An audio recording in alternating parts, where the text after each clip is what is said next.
Hey, what's up? This is Antonio. Welcome back to my channel. And who's ready for some fighting words? In this video, I want to do a fight recap for Nikita Tszyu versus Dylan Biggs. Really quick, if you like the videos, please take the time right now. You can subscribe to the channel with one click. Also hit the thumbs up button. Also takes one click. And let's try to make these videos bigger than what they are. Let's try to make this channel bigger than what it is.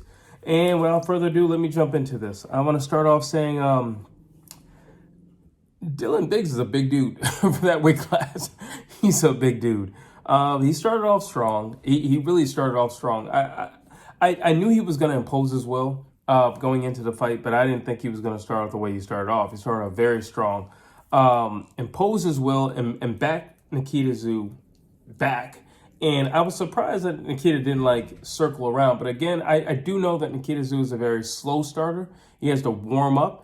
And, sometimes there's just guys like that, sometimes you kind of got to get popped or something like that to wake you up. Although you're alert and you're in the moment, you took the ring walk and all that stuff. So you're there. But at the same time, not to say that it's surreal or anything like that, but the fight is actually on.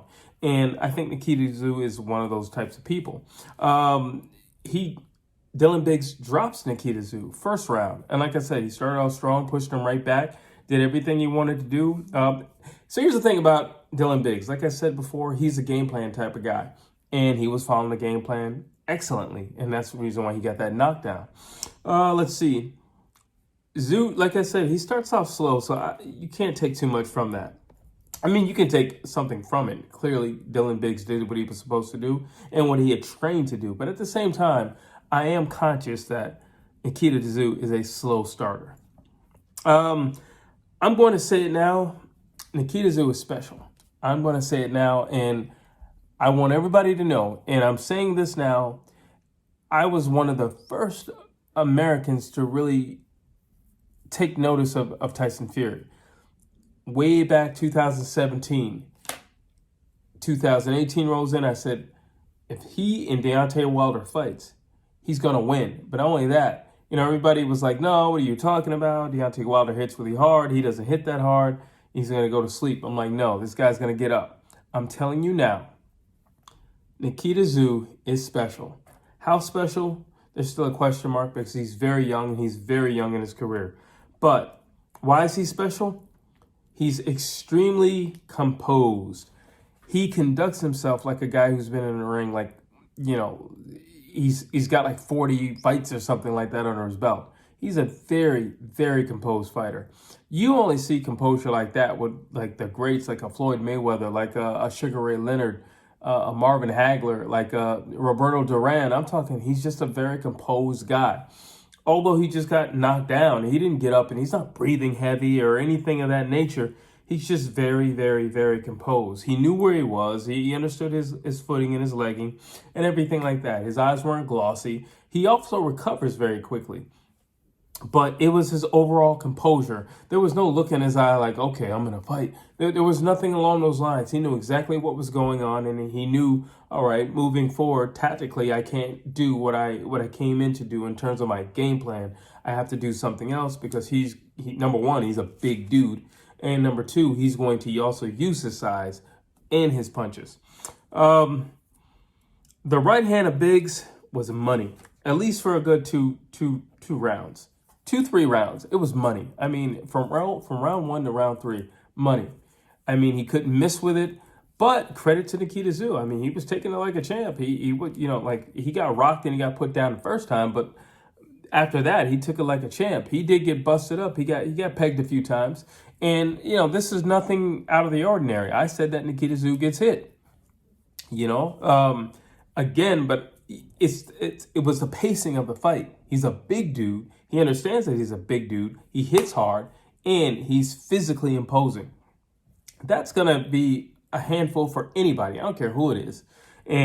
But when you look at how Nikita Tszyu handled it, it was like he was somebody who had 40 fights under his belt.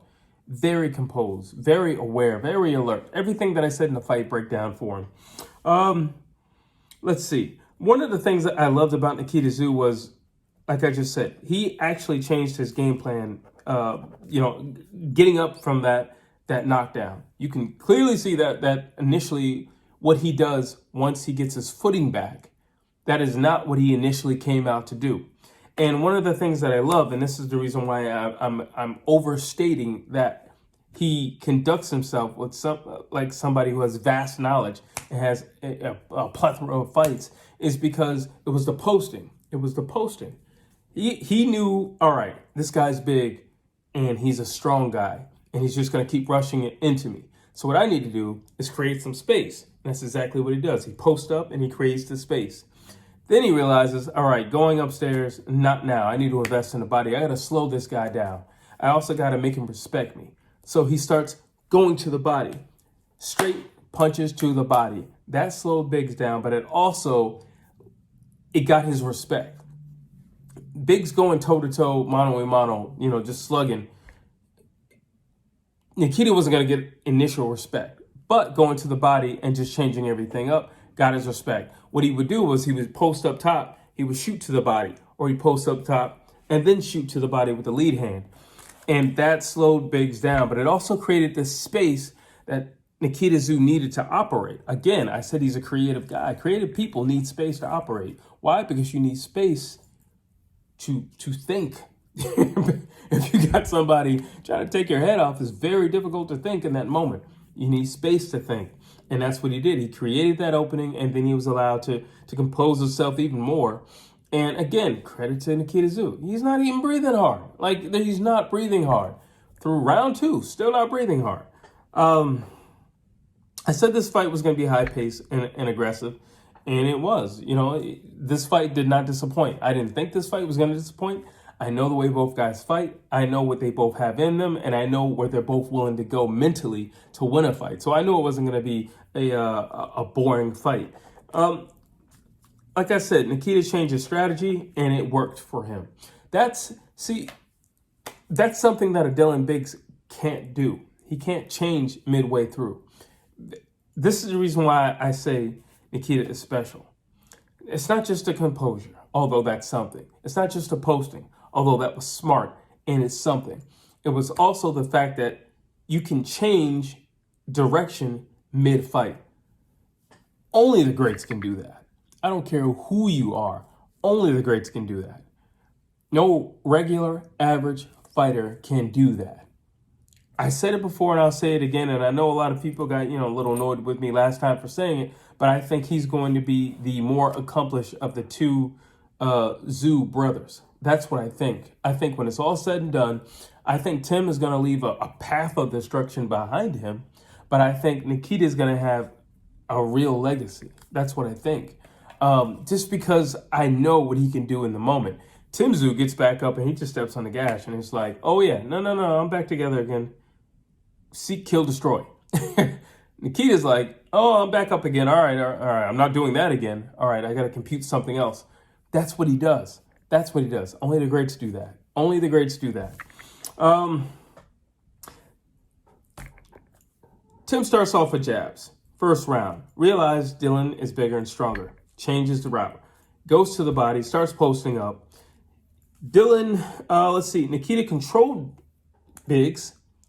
Right hand with overhand rights of his own. See, these are the things that I'm talking about.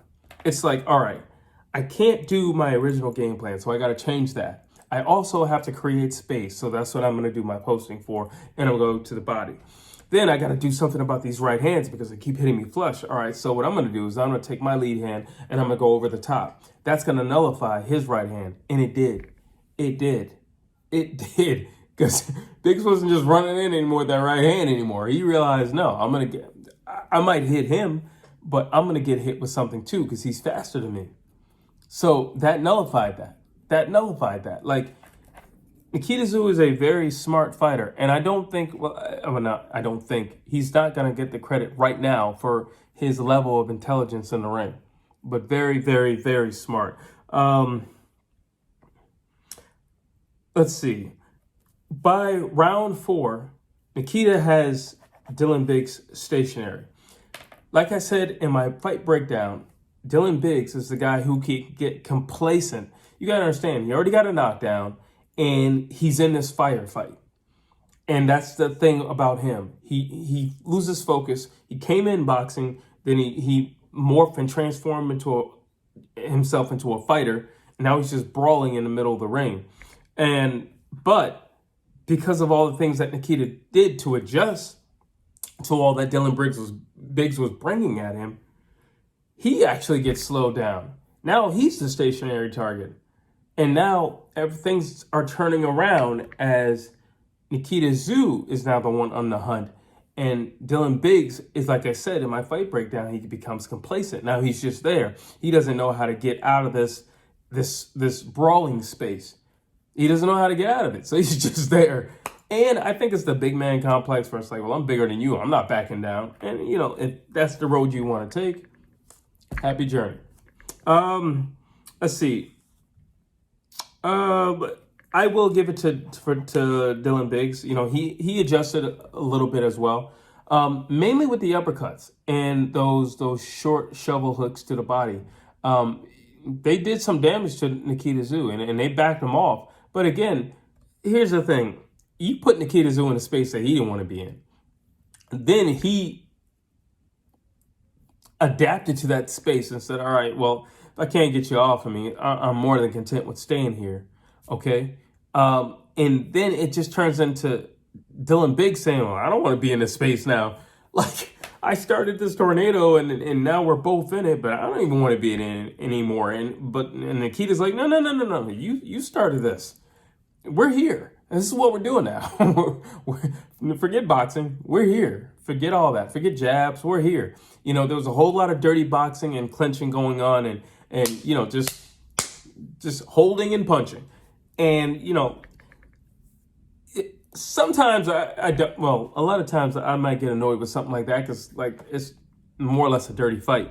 But in this case, being the way these two fight in their fight styles, I think it was good on the referee to just let them have it out because it wasn't like a full-on clinch. And the ref did break it up when he needed to, but it wasn't like a full-on clinch where there was no action. Nikita Tszyu was working the entire time. There was action. Like I said, well, by round 4, Biggs slowed down considerably. And listen, all that fast-paced stuff, I get it. Maybe that was the game plan. You just go in there and you rush him really quick. He's maybe he's a little dry in that corner. He didn't have enough sweat on him. Maybe he didn't work up enough sweat in the back room. Whatever it is, I don't know exactly why the thought process was just to run out there and rush him.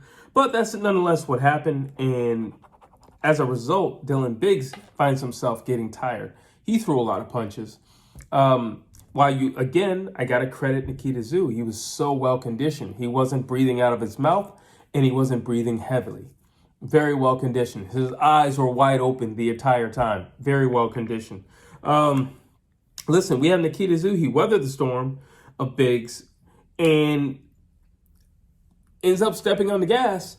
And now Biggs, like I said, now he's in his own storm that he created. So he's in the storm he created. And he gets tired out. Round 4 was a big round. By the end of round 4, Nikita Tszyu is now the one on the hunt. He's now the one on the hunt.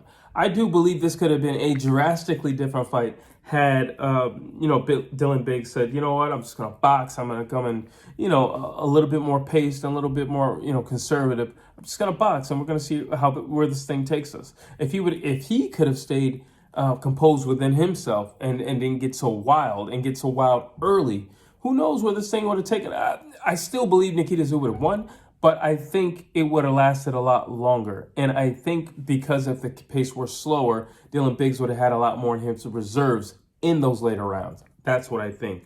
But credit to Dylan Biggs. He's a warrior. I mean, he's a warrior. The same way Nikita Tszyu was in the storm and he weathered the storm, at least for a time period, Dylan Biggs was in the storm and he was weathering the storm. Round 5, although throwing bombs, Nikita Tszyu still not breathing heavy. I am really amazed with this performance. I know some people can look at it and say it wasn't the best performance. It looked a little sloppy or he got dropped. You can say whatever you want. He was in a real fight with a very strong, durable, tough guy who hits hard. That's all the motivation you need. And the fact that he survived through all that and comes out victorious and has an early stoppage says a lot on behalf of Nikita Tszyu. And I don't care who says that. Like I said, round 4, Nikita Tszyu in control. Complete, total control. Domination by this point. Round 5, he gets a knockdown.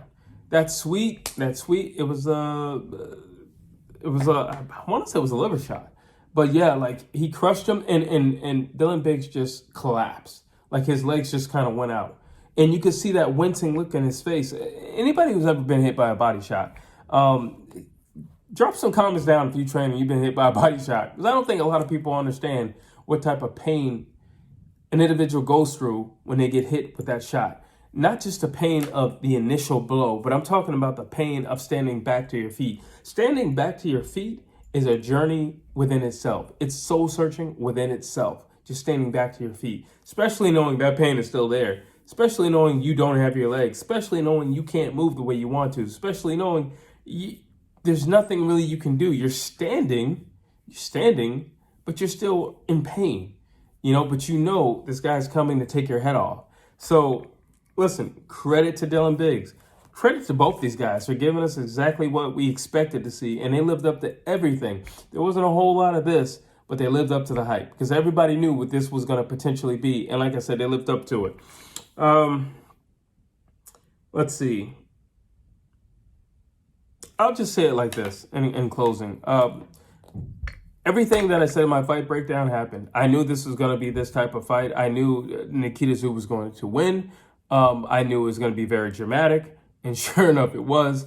I think Dylan Biggs was a step up in competition for Nikita Tszyu.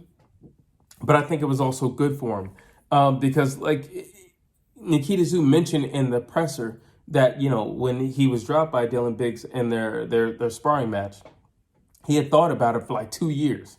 So it just shows perseverance, and it shows, when you're thinking about something, that you can overcome those things and you can face whatever you got to face to get that win. So that's basically that. That's our fight recap for Nikita Tszyu versus Dylan Biggs.